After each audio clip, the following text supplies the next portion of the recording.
नमस्कार, मैं हूं आपके साथ अंकिता पाल। बुलेटिन की शुरुआत करते हैं।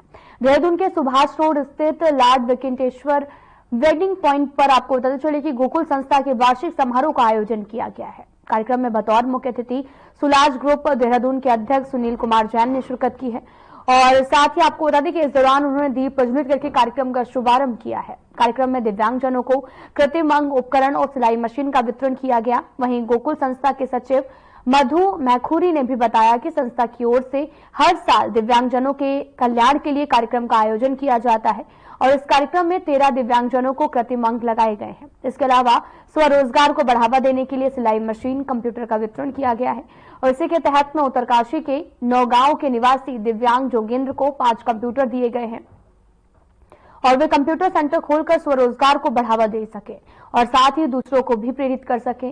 और गोकुल संस्था समय समय पर सामाजिक कार्यों को लेकर आयोजन करती है। बाकी जरूरतमंदों को भी मदद दी जा रही है।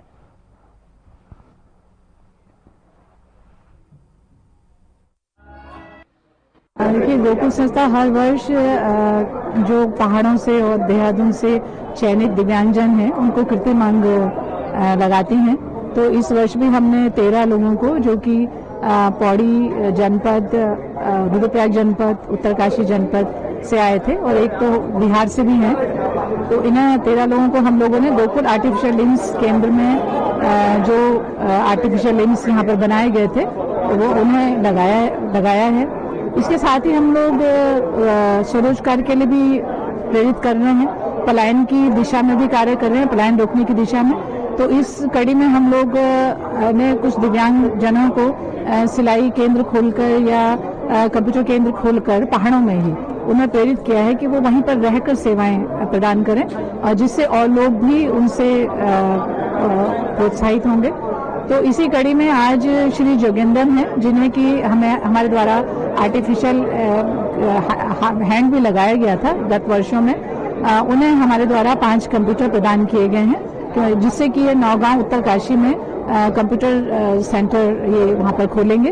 गोकुल का यह प्रयास रहता है कि दिव्यांग व्यक्ति शरीर से होता है, मन या भावना से नहीं होता, तो इस भावना को ही प्रोत्साहित करने से कोई अपने शरीर की सीमितता के साथ भी असाधारण कार्य कर सकता है।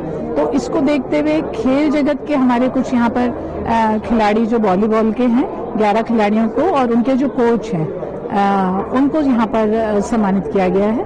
तो आज की यह प्रमुख हमारे यहाँ पर विशेषता रही है। अब तक हम लोग लगभग 40,000 जरूरतमंद और दिव्यांगजन का सहायता कर चुके हैं अपने लगभग 84 कार्यक्रमों के माध्यम से। गोकुल संस्था का वार्षिक समारोह हर साल आयोजित किया जाता है। इस साल भी जो है वो आयोजित किया गया, जहां पर दिव्यांगजनों को उपकरण वितरित किए गए हैं, उनकी कृत्रिम अंग मशीनें भी वितरित की गई हैं ताकि उन्हें सहायता प्रदान हो सके और साथ ही लगातार लोगों की जो हेल्प है वो इस माध्यम से की जा रही है। कृत्रिम अंग मशीनें की वितरित भी की गई हैं, जहां पर जरूरतमंदों को जरूरी सहायता भी गोकुल संस्था उपलब्ध करा रही है। जहां पर आपको बताते चले कि लोगों को भी सम्मानित किया गया, जो भी उत्कृष्ट कार्य करते हैं उनको लेकर यहां पर सम्मान भी दिया गया है और दिव्यांगजनों को उपकरण भी बांटे गए हैं और तस्वीरें भी आपको दिखा रहे हैं जहां पर कृत्रिम अंग मशीनें को वितरित किया गया है।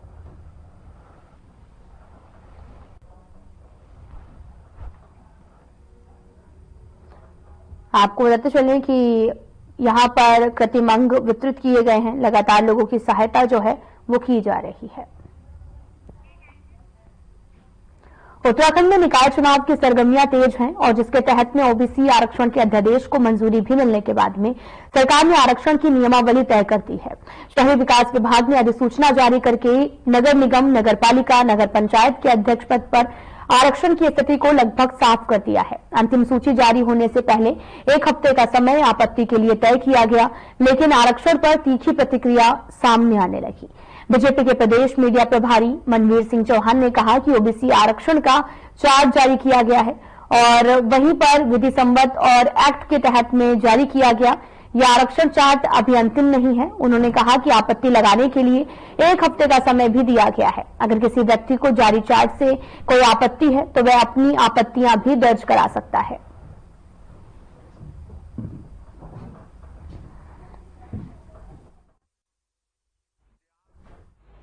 देखिए, सरकार के द्वारा निकाय चुनाव को लेकर के जो आरक्षण का चार्ट जारी किया गया है वो विधि सम्मत और एक्ट के तहत ही उसको जारी किया गया है और ये आरक्षण चार्ट अभी अनंतिम है और अंतिम आरक्षण चार्ट ये नहीं है। 1 सप्ताह का समय इसमें आपत्ति के लिए दिया गया है और कहीं पर किसी प्रकार की किसी को कोई आपत्ति है तो वो अपने दर्ज करा सकते हैं और 1 सप्ताह बाद उसका निराकरण का भी समय रखा गया है।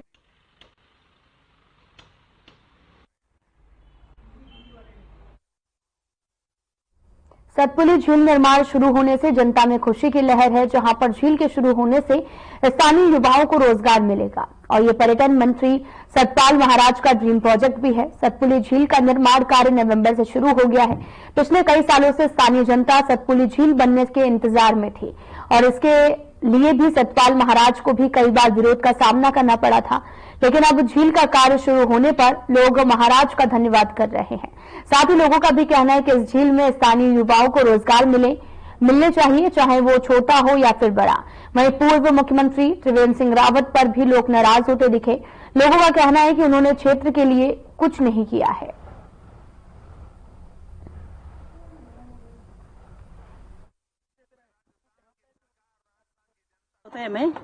पर ऐसा है कि झील बनने से जो रोजगार मिलेगा हमारी यहीं के बच्चों को मिलना चाहिए। ये नहीं कि फिर यहाँ झील बनी जमीन यहाँ के लोगों की जा रही है, बच्चे यहाँ के बाहर जाए, बाहर के लोगों को नहीं, यहाँ के लोगों को रोजगार मिलना चाहिए। ये नहीं कि कल झील बनेगी कोई चाय दुकान, पानी का दुकान, कोई दुकान, कुछ भी चीज का रोजगार, ये बाहर के लोगों को फिर यहाँ घुसा रहे। ये काम कैसे कह तो रहे हम, उन्होंने कुछ क्या किया यहाँ के लिए? कुछ नहीं किया। रोड बनाए उन्होंने अपने लिए बनाए, अपने घर के लिए बनाई, डिग्री कॉलेज बनाए वहीं बनाया। यहाँ क्या किया उन्होंने? कुछ किया ही नहीं यहाँ के बच्चों के लिए। बहुत ज्यादा है, पर हमारी वो है माननीय मुख्यमंत्री जी से कि यहाँ पे जो सतपुली के लोकल लोग हैं इनको यहाँ पर रोजगार दिया जाए ज्यादा से ज्यादा, बस इतना। क्योंकि उस टाइम में यहाँ पे कुछ नहीं हुआ, सिर्फ कहा जाता था कि यहाँ पे झील बनेगी, झील बनेगी, झील बनेगी।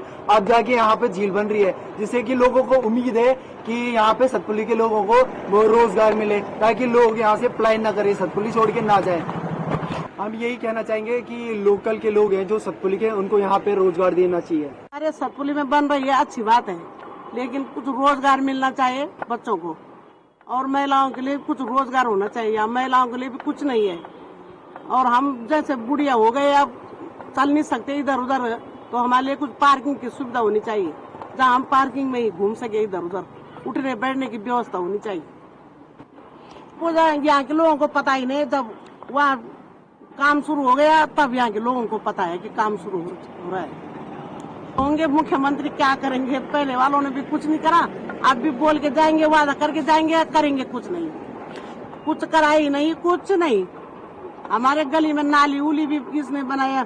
जब जग्गू प्रधान था उन्होंने बनवाया, उन्होंने तो कुछ नहीं करा। मुख्यमंत्री ने तो हमारे सतपुली में कुछ करा ही नहीं। हाँ, इधर ही के हैं, वो खैरा के नजदीक के हमारे एकदम जान पहचान वाले हैं। कुछ करा ही नहीं, बच्चों को नौकरी नहीं मिली, ऐसे भटक रहे हैं बच्चे, तो क्या करना है? नाराज तो होना ही है। विकास तो कुछ दिख नहीं रहा है सतपुली में, सब वैसे ही है पहले जैसा। अब झील बन रही है वो अच्छी बात है, पर उससे युवा को कुछ रोजगार नहीं मिल रहा है और हमारी ये अपेक्षा है कि युवा को रोजगार मिलना चाहिए। और 21 तारीख को पुष्कर सिंह धामी आ रहे, तो हमारा यही रहेगा कि हमारी दिल की बातें जाने और हमारे लिए कुछ करे।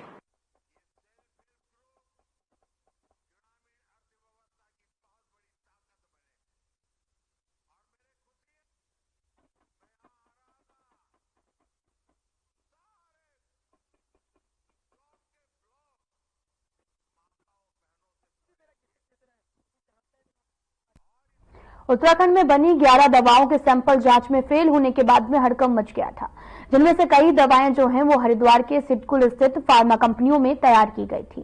गड़बड़ी सामने आने के बाद में इन दवाओं को बाजार से तुरंत वापस मंगवाया गया। दवा निर्माण में लापरवाही के चलते करीब 9 फार्मा कंपनियों के लाइसेंस निलंबित भी कर दिए गए थे। अब दोबारा इन कंपनियों में दवाओं का उत्पादन शुरू हो चुका है।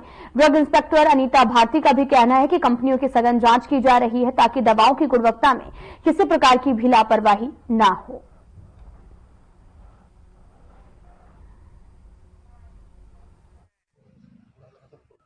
जो है लगातार कंपनियों के निरीक्षण किए जा रहे हैं। सीडीएसओ की टीम भी हमारे साथ होती है और RBI risk based inspection continue चल रहे हैं और जिन भी कंपनियों के जो सैंपल फेल आते हैं तो उसमें पुनः निरीक्षण किया जाता है। एक बार नहीं 2 बार किया जाता है।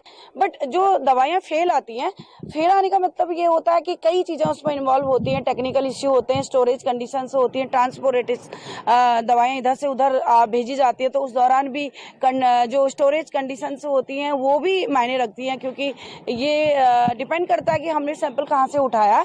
हालांकि जितनी भी दवा कंपनियां यहाँ पर काफी हद तक उनके द्वारा इम्प्रूव किया जा रहा है।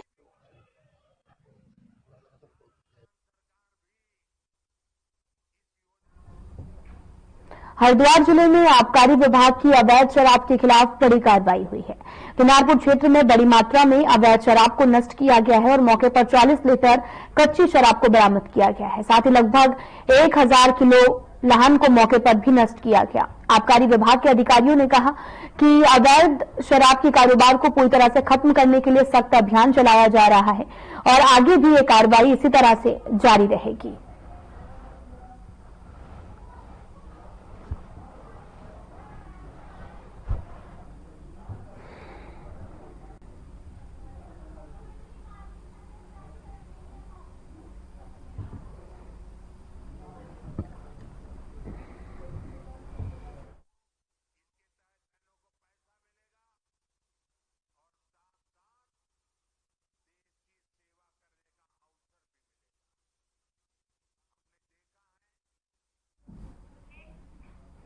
गंगनहर में आपको बताते चले कि अश्लील वीडियो और स्टंट बनाने वाले 3 युवक और 2 युवतियों को पुलिस ने गिरफ्तार किया है।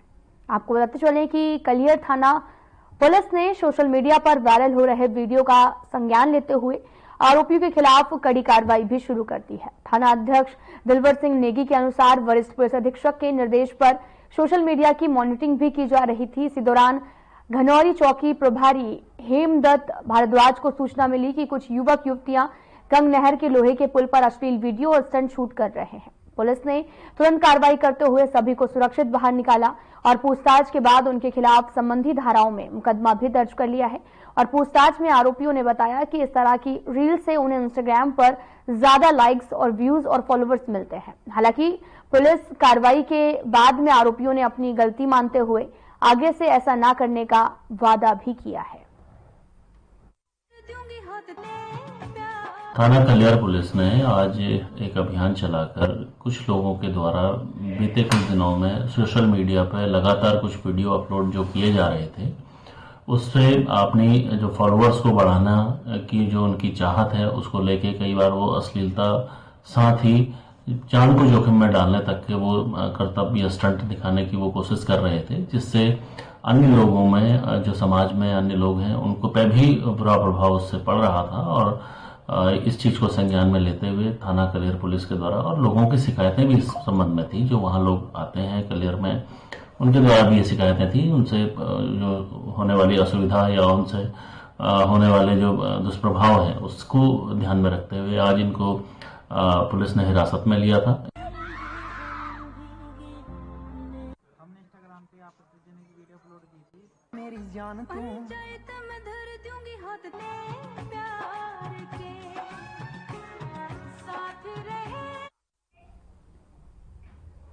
बीजेपी ने निकाय चुनावों की तैयारियों से जुड़ा बड़ा ऐलान कर दिया है। बीजेपी ने निकाय चुनावों के लिए सुपरवाइजर नियुक्त कर दिए हैं और पार्टी की ओर से इसकी सूची भी जारी कर दी गई है। प्रदेश मीडिया प्रभारी मनवीर सिंह चौहान ने कहा कि नगर निगम, नगर पालिका, नगर पंचायतों में संगठन की ओर से वरिष्ठ नेताओं को सुपरवाइजर की जिम्मेदारी भी दी गई है।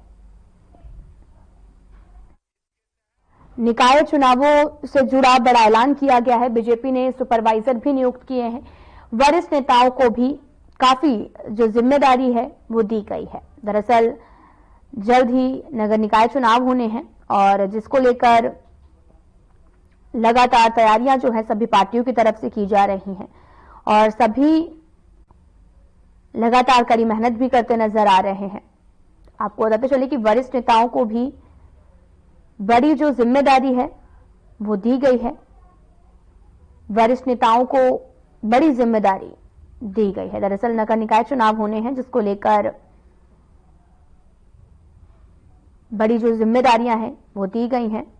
एकल सदस्यीय समर्पित आयोग की रिपोर्ट के हिसाब से भी मेयर ही नहीं नगर पालिका और नगर पंचायतों के अध्यक्ष पद पर आरक्षण के बड़े उलटफेर भी हुए हैं। और आपको बताते चले कि 2018 के निकाय चुनाव में जो पद सामान्य थे उनमें से ज्यादातर अब आरक्षित हो गए हैं। जो आरक्षित थे उनमें से बदलाव हुए हैं। शहरी विकास विभाग की ओर से जारी अधिसूचना के हिसाब से पूरी प्रक्रिया शुरू हुई है जिस पर आपत्तियों की सुनवाई भी की गई है। आपको तस्वीरें दिखा रहे हैं जहां पर निकाय चुनावों से जुड़ा बड़ा ऐलान भी किया गया है। उत्तराखंड में निकाय चुनावों को लेकर सरगर्मियां भी तेज हैं। राजनीतिक पार्टियों ने इस चुनाव को जीतने के लिए अपनी तैयारियां भी तेज कर दी हैं। पार्टियों में बैठकों का दौर जारी है, लेकिन इस बीच कांग्रेस प्रभारी पर जो है वो एक बार फिर से सवाल खड़े होने लगे हैं। कांग्रेस प्रभारी कुमारी शैलजा चुनावी तैयारियों को लेकर ऑनलाइन मीटिंग तक ही सीमित दिख रही हैं, जबकि बीजेपी में लगातार बैठकों का दौर भी जारी है। बीजेपी के प्रदेश प्रभारी दुष्यंत कुमार गौतम से लेकर राष्ट्रीय संगठन महामंत्री बीएल संतोष कई मोर्चों के साथ बैठक भी कर चुके हैं।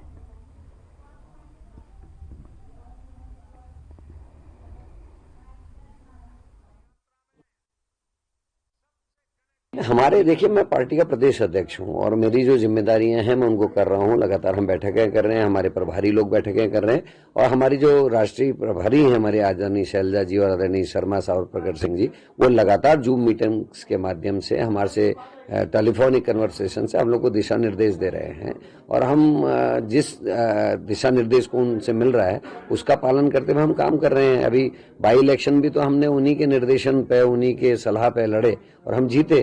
केदारनाथ में थोड़ी सी कुछ चूक हो गई, लेकिन ये कहना कि फिजिकली होके होना, क्योंकि ये आधुनिक समय है। देखिए, कांग्रेस की अगर हम बात करें तो कांग्रेस की प्रदेश की प्रभारी हमेशा उत्तराखंड से नदारद रही हैं। कभी भी उनकी भावनाएं इस प्रदेश से नहीं जुड़ी, कभी भी उनका विशेष लगाव इस प्रदेश से नहीं रहा।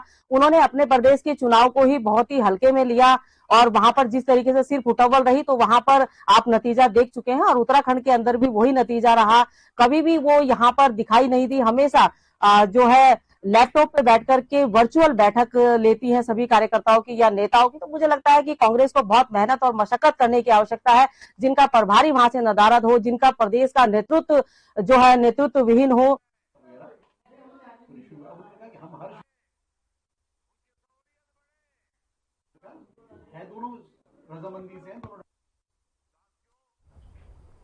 ओबीसी आरक्षण की अध्यादेश को मंजूरी मिलने के बाद में सरकार ने आरक्षण की नियमावली भी तय कर दी है और जिसे लेकर आपको बताते चले कि शहरी विकास विभाग ने अधिसूचना जारी की है।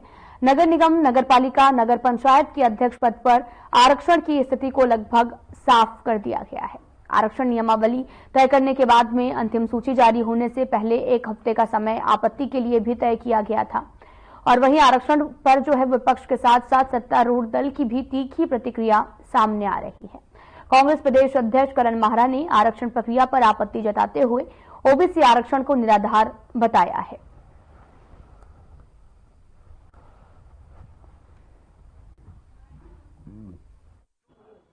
पंचायत में नीचे से आरक्षण के मुद्दे पे महत्वपूर्ण 3 विषयों पे मैं बात रखना चाहूंगा। एक तो जो हमारे प्रदत्त अधिकार हैं संविधान से या जो आज तक चलता रहा है, उस पे बड़ा कुटाराघात भारतीय जनता पार्टी और उसकी सरकार ने किया है।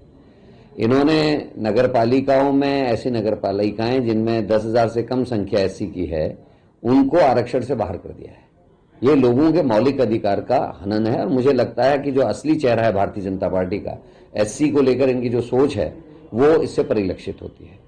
दूसरा, आरक्षण जो लागू करने का इन्होंने जीवो जारी किया, उसमें मेरा ये कहना है कि हमारी विधानसभा की अवमानना है। जो 70 विधायक चुन के आए हैं विभिन्न क्षेत्रों से, जो जनप्रतिनिधि हैं, उनकी अवमानना है। पंचायत में नीचे से ऊपर कराया, पंचायत में नीचे से ऊपर कराया। नगर पालिका अल्मोड़ा को नगर निगम बनाए जाने के बाद में नगर निगम चुनाव के आरक्षण संबंधी अंतरिम सूची जो है वो जारी होने के बाद में आपको बताते चलें कि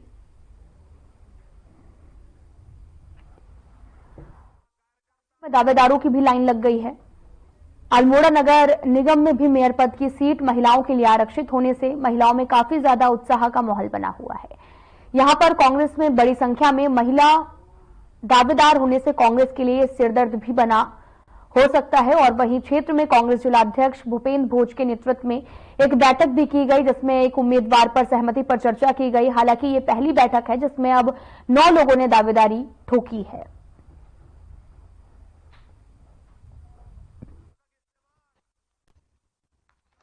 देखिए, हम सबसे पहले तो हम स्वागत करते हैं जो महिला सीट नगर निगम की अल्मोड़ा में हुई है। और आज हमारी जो महिला कार्यकर्ता हैं कांग्रेस की, उनमें बहुत उत्साह है और हर कोई जो है मेयर बनने के लिए बेताब बैठा हुआ है। आज इससे पहले भी हमने जब तक आरक्षण लागू नहीं हुआ था तो जब सभी लोगों से आवेदन मांगे गए थे तो उस समय जो है उसमें भी 5-6 महिलाओं ने हमारी दावेदारी की थी। और जब से महिला सीट नगर निगम की हुई है तब से दावेदारी की संख्या हमारी लगातार बढ़ती जा रही है। और आज भी पहले 6 लोगों ने दावेदारी की थी, आज 4 लोग फिर दावेदारी कर रहे हैं।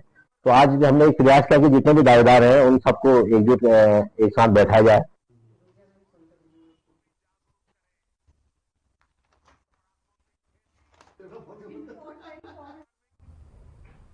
निकाय चुनाव नजदीक है और इसके लिए बाकायदा शासन की ओर से पदों के आरक्षण की सूची भी जारी कर गई है। साथ ही नगर पंचायत थराली के देवराड़ा वार्ड के निवासियों ने देवराड़ा को भी नगर पंचायत से पृथक करने की मांग को लेकर चुनाव बहिष्कार का ऐलान किया है। इससे पहले भी लोकसभा चुनाव से ठीक पहले देवराड़ा वार्ड के वासियों ने भी अपनी इसी मांग को लेकर शासन प्रशासन को ज्ञापन भेजा था।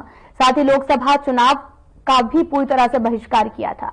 वहीं थराली विधायक भूपाल राम टमटा ने भी देवराड़ा पहुंचे और ग्रामीणों को आश्वस्त करते हुए कहा कि देवराड़ा वार्ड को नगर पंचायत से पृथक करने की मांग को लेकर सीएम से बातचीत का आश्वासन दिया है।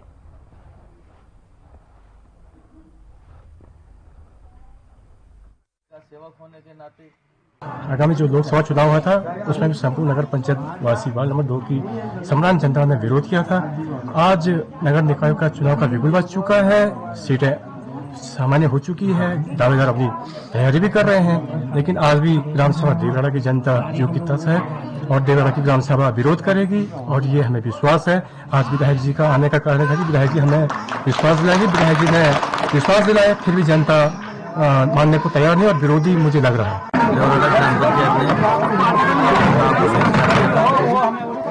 और कल मुझे बात मिली थी कि आप यहाँ और इस समय मैं गाँव वालों को देख रहा हूँ कि हमको नगर पंचायत से पृथक किया जाए। मैंने एक सुझाव दिया है कि 4 लोग मेरे साथ हैं, कल मैंने मुख्यमंत्री से मिलेंगे और उनसे आग्रह करेंगे क्योंकि इसमें नगर पंचायत में परिसीमन नहीं होगा। विधायक जी ने आज हमें यही कहा कि चुनाव करो, बहिष्कार मत करो और आगे एप्लीकेशन लगाते रहो और तभी इसका निर्णय लिया जाता है। बहिष्कार करने से कुछ फायदा नहीं, कुछ सिलेक्शन नहीं निकलता है।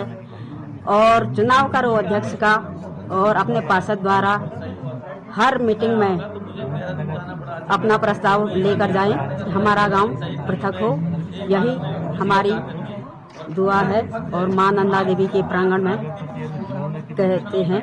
आप लोग क्या करेंगे भाई? हमारा तो बहिष्कार है, पर विधायक जी अगर कोई हमें आश्वासन मिल जाए, मुख्यमंत्री से हमारी बात हो जाए तो हम चुनाव कर सकते हैं। बातों पे इस बीच कोई अमल नहीं हुआ, इसलिए हमने इस बार फिर से तय कर लिया। कल हमारी बैठक हुई, हमने उसमें पूरे ग्राम सभा ने एक मत में चुनाव बहिष्कार का पूरा समर्थन करने की सोची है और विधायक जी शायद हमारी समस्याओं का निराकरण कर सके, हमारा विरोध जारी रहेगा।